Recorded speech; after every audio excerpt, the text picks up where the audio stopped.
They came with clipboards and smug grins, ready to tear down my garage like it meant nothing.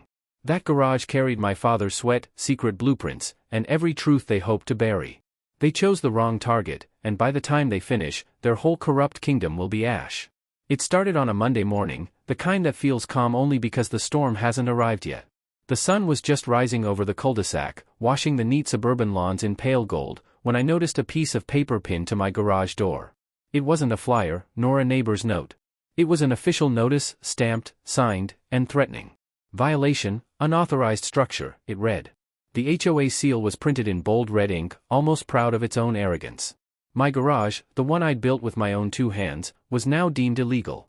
According to the letter, I had 30 days to remove or demolish it, or face escalating fines and legal action.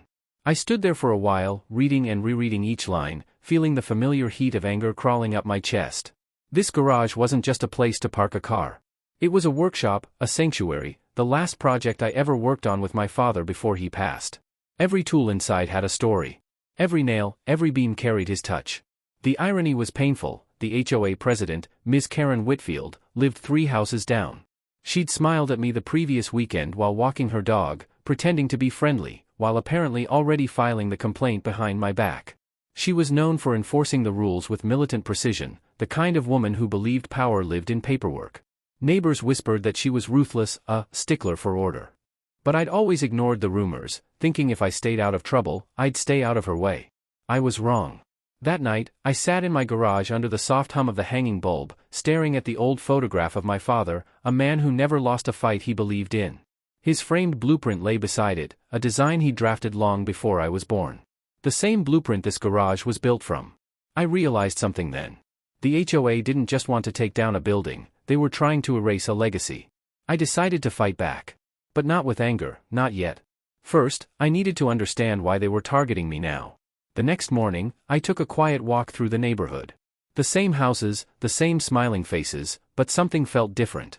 I noticed subtle changes I hadn't before, a new security camera on the HOA office door, a recent construction project on Karen's property that didn't match the approved color scheme listed in the community guidelines. Hypocrisy always leaves a trail.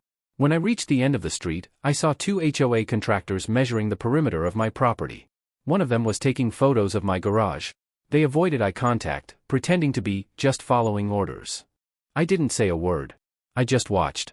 Because they weren't measuring a violation, they were documenting evidence for demolition. That night, I opened my father's old files, the ones I hadn't touched in years. Among them, I found something I'd forgotten, a certificate from the State Historic Preservation Office. It listed his name, my address, and the words Registered Architectural Heritage, Protected Structure. My heart started pounding. My garage wasn't just legal, it was protected by law. That's when I smiled for the first time that week. The HOA had no idea what kind of war they had just started, or that their next move would backfire spectacularly. The following week, the neighborhood looked the same, but it felt like enemy territory. Every car that passed my driveway seemed to slow down, every neighbor's glance lingered a little longer than usual. Rumors spread fast in communities like this. And by Tuesday, everyone knew I was the guy refusing to follow HOA orders. On Wednesday morning, a black SUV with tinted windows pulled up to my curb. 3 people stepped out, clipboards in hand, all wearing badges with the HOA emblem stitched over their jackets. They looked more like code enforcers than neighbors. At the center of them stood Karen Whitfield herself. Her lips were pressed tight, her blonde hair pinned to perfection, and her sunglasses reflected the garage like a mirror, cold and unblinking. They didn't knock. They just began inspecting. One took photos of the walls, another measured the distance between the driveway and the fence. It was a performance, a display of power meant to intimidate. And it might have worked on someone else. But I just watched from my porch with folded arms, silent, unreadable. Inside, though, I was calculating. Every photo they took, every note they made, I knew would become ammunition for their next letter, or worse, a lawsuit. Later that day, the HOA's inspection report was delivered to my mailbox. It listed a dozen fabricated violations, non-compliant roofing material, unapproved exterior finish, and even potential structural hazard. Their goal was clear, to bury me under so much red tape I'd surrender before the real battle even began. But they didn't realize I already had a trump card, that certificate from the State Historic Preservation Office. Still, I didn't reveal it yet. I wanted to see just how far they were willing to go. That night, I began gathering evidence of my own. I photographed every inch of the garage, documenting the foundation, the beams, the engraved signature my father left under the workbench, built by Robert Hayes, 1982. I pulled out the original blueprints, with state seals and dated permits proving everything was built legally decades ago. The next morning, I visited the county records office. The clerk, an older man with glasses and a kind smile, took one look at my paperwork and raised an eyebrow. "This garage is on the protected register," he said quietly. "They can't touch it. Not without a state order." His words lit a spark of satisfaction deep inside me. The HOA was trying to demolish a state-protected structure. That wasn't just overreach, it was a serious legal offense. I thanked him and left with copies of every file. On my way home, I saw Karen's SUV parked at the neighborhood gate again. She was talking to a man in a suit, waving a file around like she was sealing some deal. Probably another lawyer she'd hired to pressure me. I didn't confront her. Not yet. Revenge, I'd learned, works best when it's patient and quiet. That evening, I sat in my garage again, surrounded by the smell of oil, wood, and history. I could almost feel my father's presence, calm and steady. He'd always told me that when people try to take something that isn't theirs, you don't argue, you prove them wrong. The HOA scheduled a mandatory hearing for the following Monday to determine the fate of my property. They invited the board, a few select homeowners, and me. The whole neighborhood would soon know. Over the next few days, I kept my distance, pretending to comply. Meanwhile, I was preparing a folder, the kind that didn't just contain papers, but proof. Copies of the historic registration, legal permits, even correspondence with the architect who'd worked with my father. On the morning of the hearing, the community center was buzzing. Karen sat at the head of the table, looking smug. The board members whispered among themselves, already convinced they'd won. They opened the session by reading the list of violations, their voices echoing through the room. Then they handed me a chance to respond. I stood slowly, holding the folder in my hand. And when I laid down the documents, stamped, dated, and legally binding, the room fell silent. Karen's smile faded first. Then came the whispers, the shifting glances, the panic. The HOA had just realized they were trying to demolish a structure that the state government had declared untouchable. And that was only the beginning of their downfall. Because what they didn't know yet was that the man who originally designed and certified this garage, my father, wasn't just a builder. He was one of the founding architects of the very neighborhood they were living in.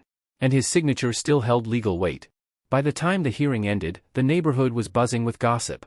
Some neighbors pretended not to care, but I could see them talking behind curtains and across driveways. The story spread faster than the HOA could control, and for the first time, people began questioning Karen's authority. But Karen wasn't the type to admit defeat. By the next morning, she had sent out a community-wide email, twisting the truth. She claimed the historic protection claim was being investigated for forgery, and that demolition was still under review. Her tone was smug, desperate to reclaim control. It was almost amusing, watching her try to rewrite the story before it was even finished. But I had no intention of letting her get away with it. That week, I dug deeper into my father's archives. The files were stored in old wooden crates, the kind that smelled faintly of oil and dust, memories of decades past. Inside one, I found something extraordinary, original blueprints of the entire subdivision, stamped with the county seal and my father's signature. And there, at the bottom corner, was something I had never noticed before, a small note written in his handwriting, Hayes Foundation Plot, protected by State Architecture Grant 1983. My house, my garage, and the land beneath them weren't just private property, they were part of a state-sponsored heritage design, built under an early preservation grant my father had helped establish. The HOA had no jurisdiction here.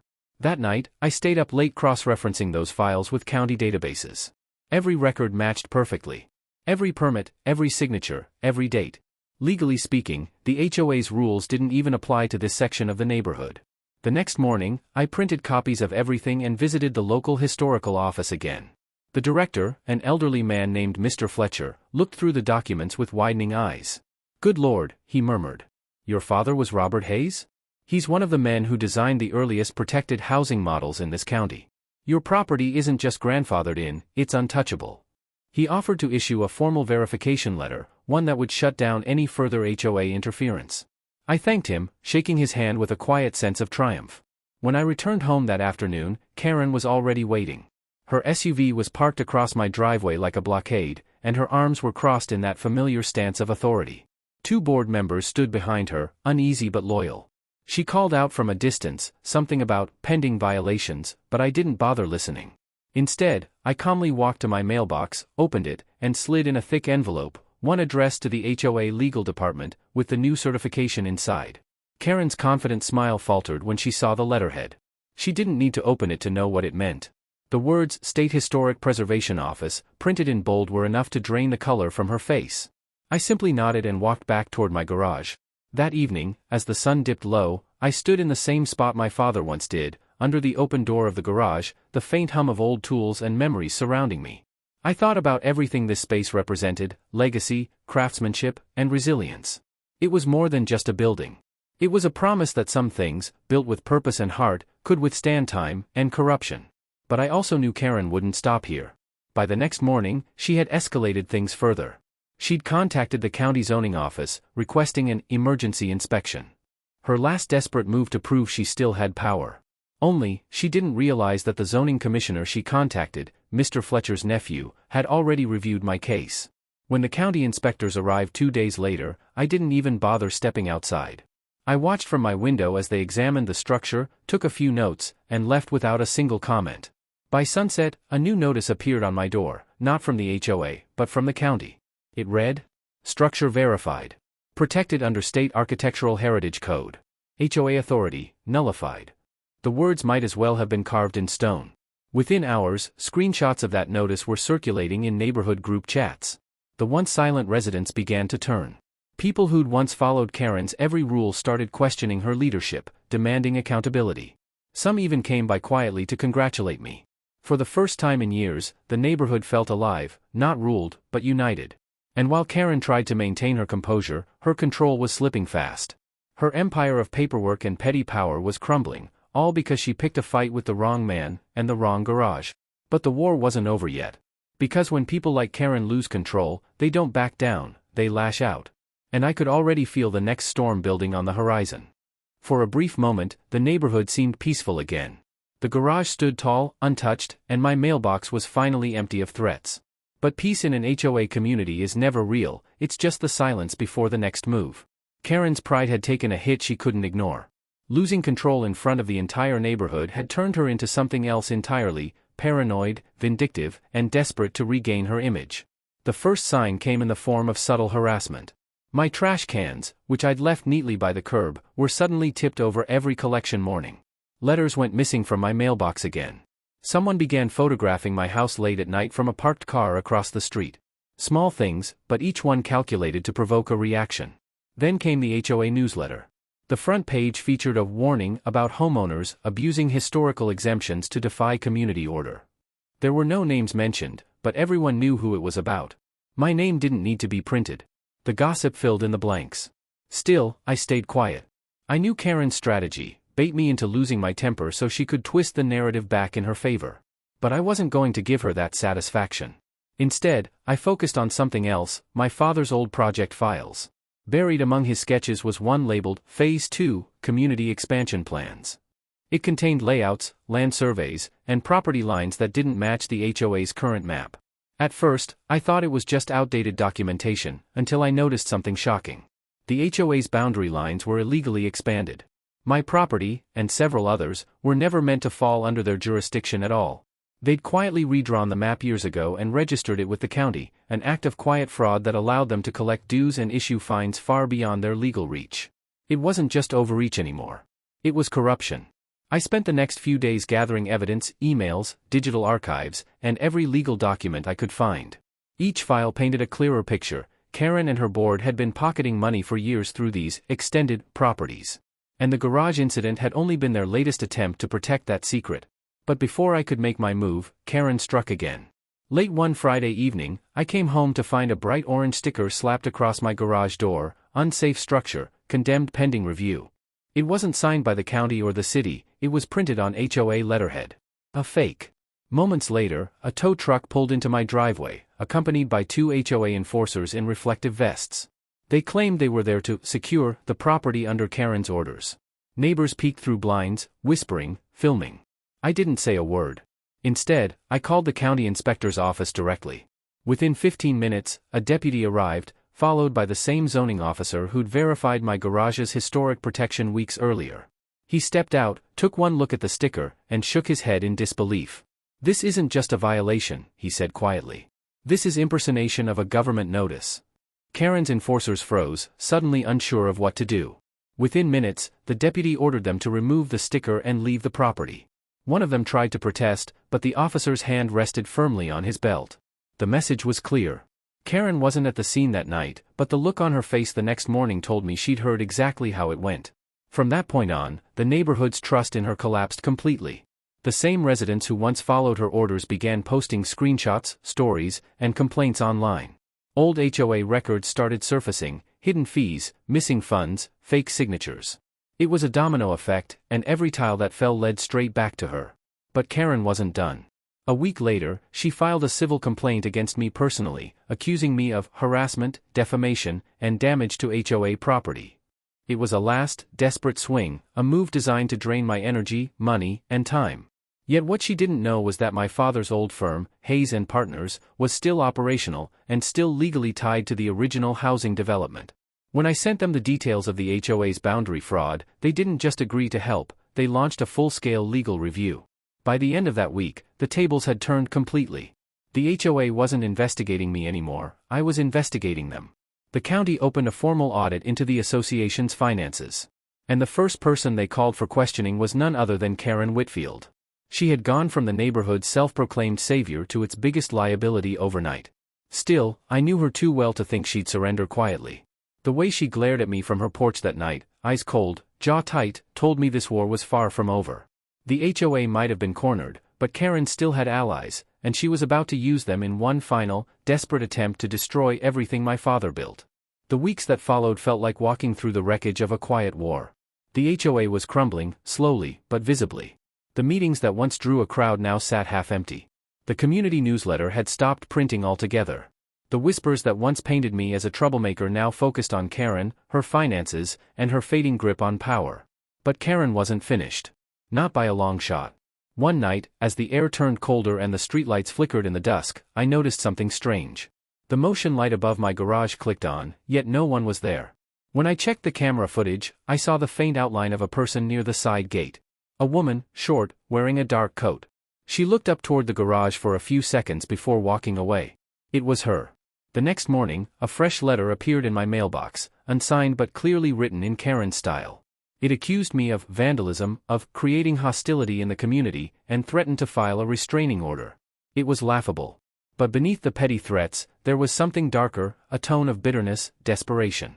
Still, I didn't respond. Instead, I kept pushing forward.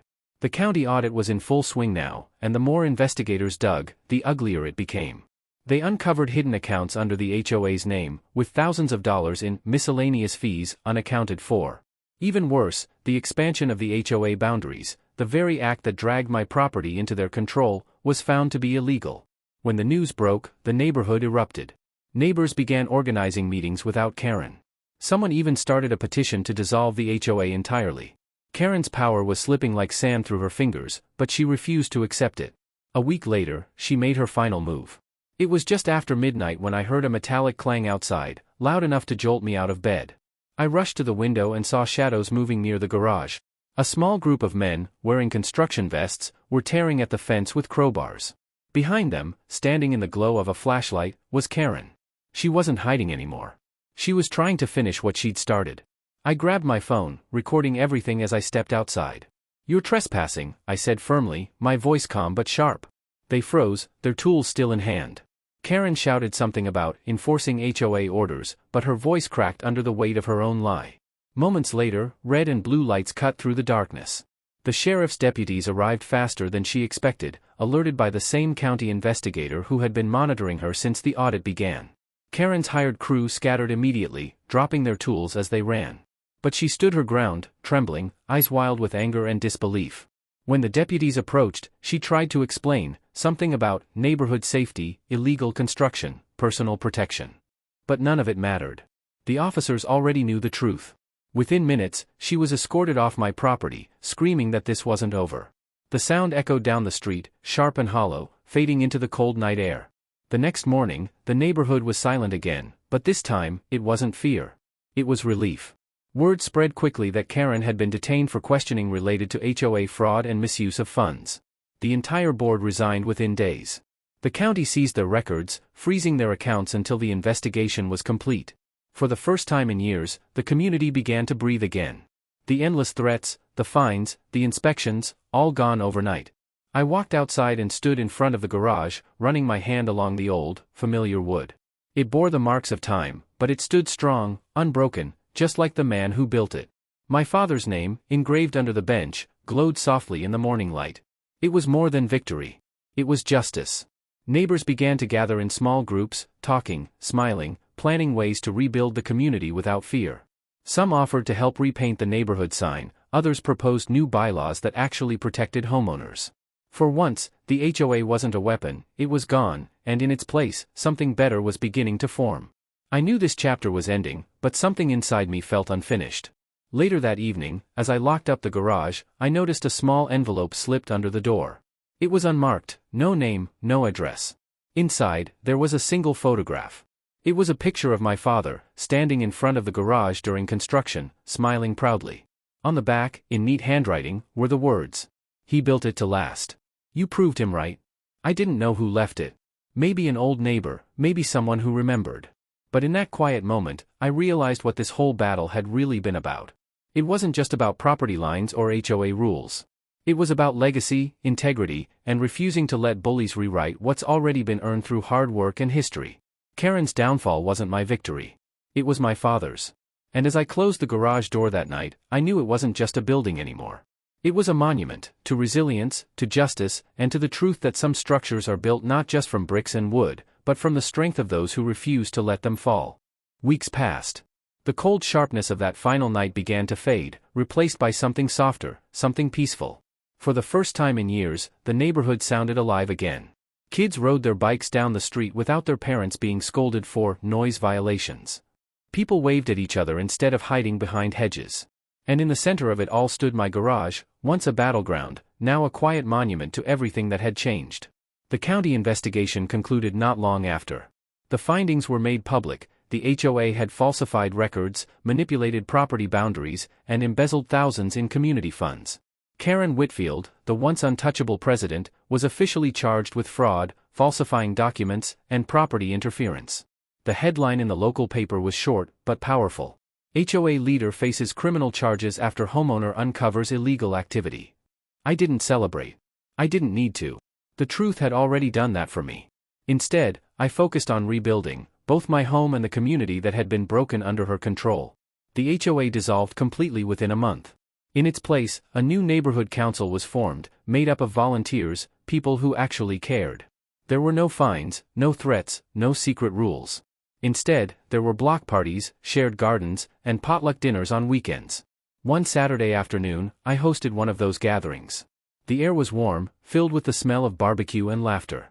The garage door was open, revealing the tools and shelves that once symbolized conflict but now represented something stronger, unity. Neighbors wandered in and out, curious to see the garage that survived the HOA.